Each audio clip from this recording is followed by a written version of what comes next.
অপ্রত্যাশিত একটা ভিড়, এটা আসলে আমরা এক্সপেক্টও করি না। পুরো কনসার্টটাই একদম জাতা অবস্থা হয়ে গেছে। ভুয়া ভুয়া বলতে বলতে দেখলাম কিছু মানুষ ভেঙে চুরে ঢুকে গেল।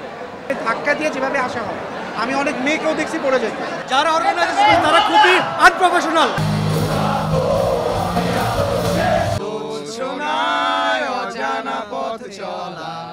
জালের থেকে আতিফকে অনেক মিস করছি।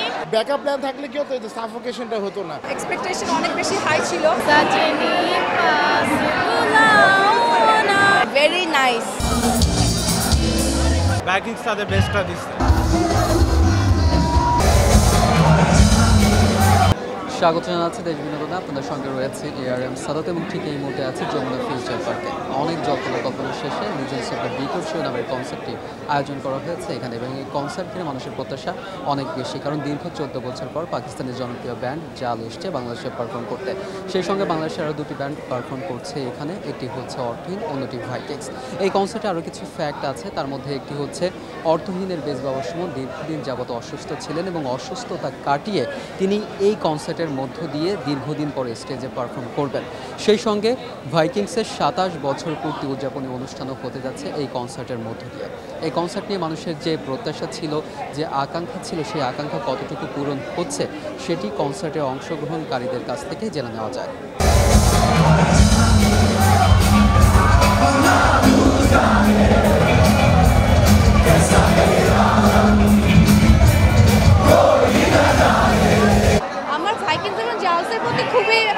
অনেক বেশি হাই।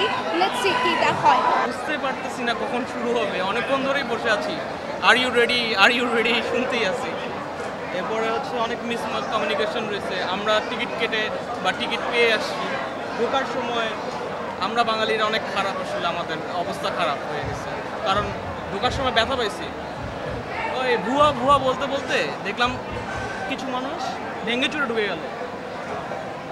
শেষ পর্যন্ত কি হইলো, একটা কেমন আওলা জাওলা কনসার্ট। এটা মনে হচ্ছে Sajni all time favourite since childhood. Sajni পাসবুলাওনা এ দিল আজি টুটা হে আজ রুঠা হে সাজন মান যাও না এ দিল আজি রুঠা হে আজ রুঠা হে। অবশ্যই আতিফ ইসলাম তো ওদের জালের প্রথম থেকেই ছিল, পরে এন্ড অফ দ্য ডে কেন সে টিমে আর ছিল না সে বলতে পারছি না। আর অবশ্যই জালের থেকে আতিফকে অনেক মিস করছি। তো এখানে যদি উনি উপস্থিত থাকতেন তাহলে আরও ভালো লাগতো। যারা অর্গানাইজেশন তারা খুবই আনপ্রফেশনাল। আমরা 3000 টাকার টিকিট দিয়ে সেখানে বসে কনসার্ট দেখছি, এটা আসলে মেনে নেওয়া যায় না। পুরো কনসার্টটাই একদম জাতা অবস্থা হয়ে গেছে। হ্যাঁ, অজানা পথ চলা, এখানে আছে মোর ভালোবাসা। অর্থহীনের জন্য আসছে। ম্যানেজমেন্টের একটা ব্যাকআপ প্ল্যান থাকা উচিত ছিল, কারণ এখন তো আপনি বুঝতেই পারছেন যে জাল আসবে মানুষজন আরও বেশি হবে, কিন্তু ব্যাকআপ প্ল্যান থাকলে কি হতো, এই সাফোকেশনটা হতো না। আর একটু মনে হচ্ছে যে ম্যানেজমেন্টের তো খুবই অভাব আমি দেখছি। ভাইকিংসের পারফরমেন্স অ্যাজ ইউজুয়াল ওদের মতো স্ট্যান্ডার্ডই ছিল, বাট এখানে দেখা গেছে যে ব্যাকগ্রাউন্ড যে অ্যারেঞ্জমেন্ট হয়েছে এখানে একটা আমাদের যারা দর্শক সাহিত্যে ছিলাম সামনে বেশি ক্রাউড ছিল, আমরা আগাইতে পারি না। জাল ব্যান্ড তো অনেক ইন্টারন্যাশনাল একটা ব্যান্ড, পাকিস্তানের জনপ্রিয় একটা ব্যান্ড, বাংলাদেশের মানুষও হচ্ছে গানগুলো শুনে প্রত্যাশাতে হচ্ছে, যদি বলতে পারেন তো বলতে ডিরেক্টলি হতাশ বলা থেকে বলবো so.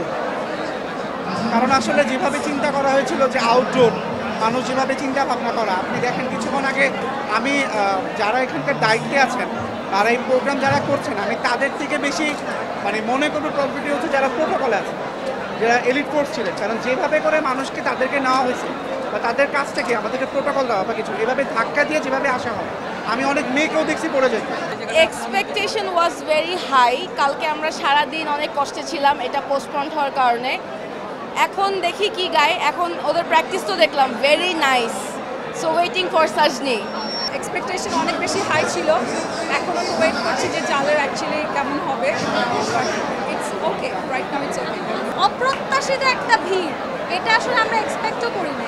R in a way ভালো, বাট আরও অনেক বেটার হওয়ার কথা ছিল, যেহেতু জাল আসছে, এটা তো একটা ইন্টারন্যাশনাল ব্র্যান্ড। সো আমরা এক্সপেক্ট করতেছিলাম আরও ভালো কিছু, আসলে not that much but well enough.